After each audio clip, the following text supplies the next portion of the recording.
Eloise Parker is a retired school teacher who lives alone in her home. However, she rents out her garage to a man named Adam Clay, who leads a quiet life as a beekeeper.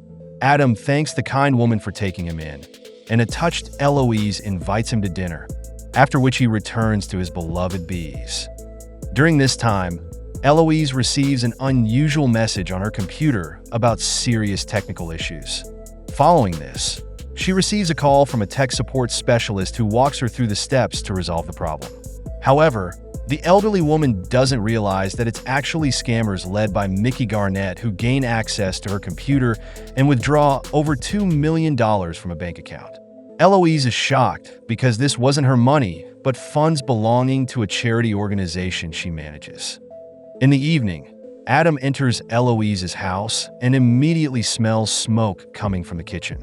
He then discovers the body of the deceased hostess with a gunshot wound in the living room. Soon, the police arrive, led by FBI agent Verona, Eloise's daughter. Adam is immediately arrested, but Verona finds out that someone has emptied the bank account her mother was responsible for.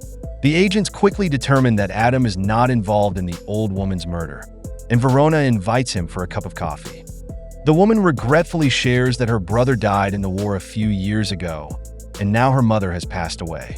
Verona believes that Eloise fell victim to computer fraudsters who drained the charity organization's bank account, leading the elderly woman to take her own life. According to the agent, bringing these brazen criminals to justice will be nearly impossible. Hearing this, Adam decides to punish the scammers himself for their misdeeds. Approaching the hive, he activates a transmitter and asks an agent of a top-secret organization called the Beekeepers to gather all the information about the group of scammers who robbed Eloise. Learning the address of the office from which the criminals called the old woman, Adam grabs 2 cans of gasoline and heads to the scammers' lair, dealing with the guards who try to block his way. Inside, the Beekeeper announces to all the fraudulent company employees that he will burn the place down. Several people attack the uninvited guest, but he easily throws them aside and starts pouring gasoline from the can on the furniture and equipment. Garnett appears and orders his henchmen to kill Adam. That's when the man shows what he's really capable of. The Beekeeper allows Garnett and the others to escape, after which a powerful explosion reduces the office to ruins. Garnett immediately reports the incident to his boss, Derek Danforth, head of a large tech company. Derek then goes to Wallace Westwild, a former CIA director who is now head of security at Derek's company. Danforth tells him that some thug blew up their office, lying that it was just a call center. He then asks Wallace to find a culprit, but Wallace hesitates to use his full authority. Later, Verona's partner Matt Wiley calls her and reports a powerful explosion at the suspected scammer's office. Following Derek's orders, Garnett and several gangsters go to Adam's apiary, where they destroy all the hives and knock over jars of honey in the garage. The thugs spot the Beekeeper and try to shoot him, but the experienced fighter outsmarts the bandits and deals with all of them until only Garnett remains. The Beekeeper cuts off all the fingers on Garnett's right hand, but then allows him to escape. The injured Garnett reaches his car and calls Derek, telling him that the Beekeeper is far more dangerous than they thought. Suddenly, Adam appears, grabs the phone from the villain's hand, ties him to the car, and sends him plunging into a lake. After making sure Derek heard that his henchman was killed, Adam threatens to make the criminal's life a living hell. Terrified, Derek once again goes to Wallace, saying that the same thug killed several of his henchmen and threatened him, begging Wallace for help. Reluctantly, Wallace agrees, suspecting that Derek has been up to some shady dealings behind his back. However, Wallace had promised Derek's mother to look after her son, who now faces deadly danger as one of the world's best fighters, a Beekeeper, has declared a hunt on him. Verona and Matt take the call center fraud case seriously and also try to uncover the true identity of the Beekeeper, but there is absolutely no information about him in the databases. At this point, a police officer informs them of a body found with all the fingers cut off on the right hand, identified as Garnett. News of the insane Beekeeper also reaches Jessica, Derek's mother, who asks Wallace to protect her son at any cost, to which Wallace agrees, as he owes her a great deal. Wallace immediately calls Janet, the current CIA director, asking her to stop the enraged Beekeeper. Janet immediately contacts the head of the Beekeepers, demanding they send their best fighters to intercept Adam. When Adam pulls up at a gas station, a girl with an automatic rifle suddenly appears and opens fire on his car. She is another ruthless Beekeeper whose mission is to eliminate Adam. But the man is not in the car. Instead, a police car appears behind her. The woman mercilessly shoots the police officers. Finally, seeing Adam, she jumps into the bed of her pickup truck and tries to shoot him with a machine gun. But she messed with the wrong person. Adam knocks out the deadly opponent with an ordinary can of honey. He then cuts off a finger on her hand and burns her alive. Learning of the incident and unwilling to take responsibility for further casualties, the head of the Beekeepers informs the CIA that they will remain neutral from now on and will not pursue Adam. Meanwhile, Wallace realizes that he will now have to act on his own. The next day, at the scene of the massacre, Verona and Wiley find powerful machine guns and a charred book about bees. Meanwhile, Wallace hires the most ruthless mercenaries, indicating Adam as a target that needs to be eliminated and who still remains one of the most dangerous people in the world. At the same time, Deputy FBI Director Frigg contacts Verona and Wiley, who may have some information about the Beekeeper who has gone off the rails. FBI agents conducting their investigation into fraudulent call centers inform Frigg that the Beekeeper's next target is likely to be the Ninepoint Center, which runs all of Derek's fraudulent call centers on our planet. The director of this center, Rico Anceloni, was a famous con artist in the past. Thanks to this information, the agents receive full funding for their further investigation into the gang of scammers. Meanwhile, near the Ninepoint Center office, an FBI team aiming to apprehend the scammers and the mercenaries appear simultaneously. Wallace and his team aim to destroy Adam. The mercenaries immediately infiltrate the building and head to Rico, confident that Adam will be hunting him down.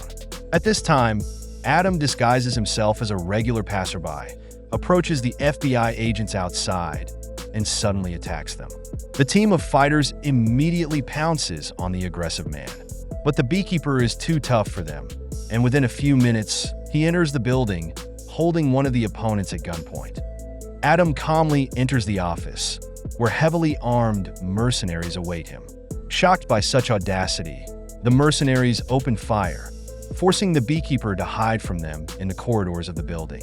Meanwhile, Adam catches and takes down one mercenary after another, then lures several opponents into an elevator, clearly not expecting a powerful bomb waiting for them there.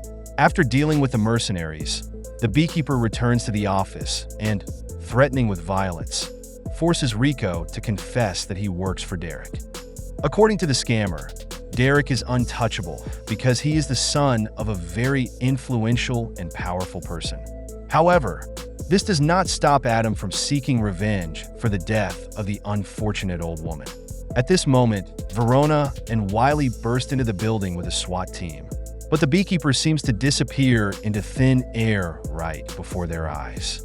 The FBI agents can't believe their eyes when they see a photo of Derek on Rico's laptop in the company of fraudsters and con artists. When Derek and Wallace realize that the Beekeeper has killed all their mercenaries, they understand that it's time to ask Jessica for help. Derek calls his mom, who surprisingly turns out to be the President of the United States. Meanwhile, Verona and Wiley report to Frigg that Derek owns an entire network of fraudulent call centers worldwide. But the worst part is that Derek funded his mother's presidential campaign using money obtained through criminal means. According to the FBI agents, the Beekeeper's next target could be the President of the United States herself.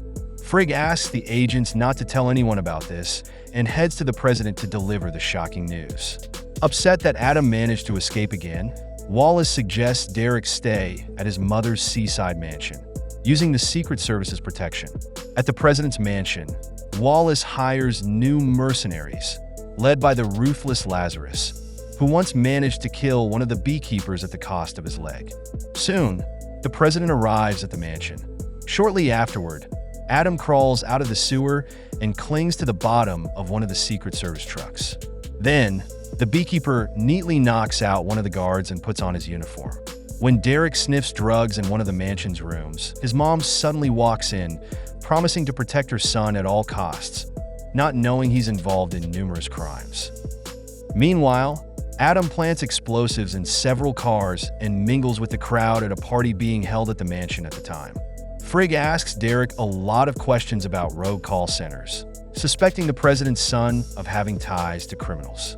At the party, Verona and Lazarus spot Adam and force him to his knees at gunpoint.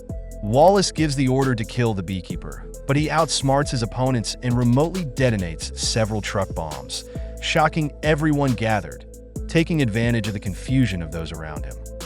Adam snatches the gun from Lazarus, wounds him with a shot to the face, and escapes. Under pressure from Frigg, Derek confesses to numerous financial crimes, justifying that he did it for his mother's benefit.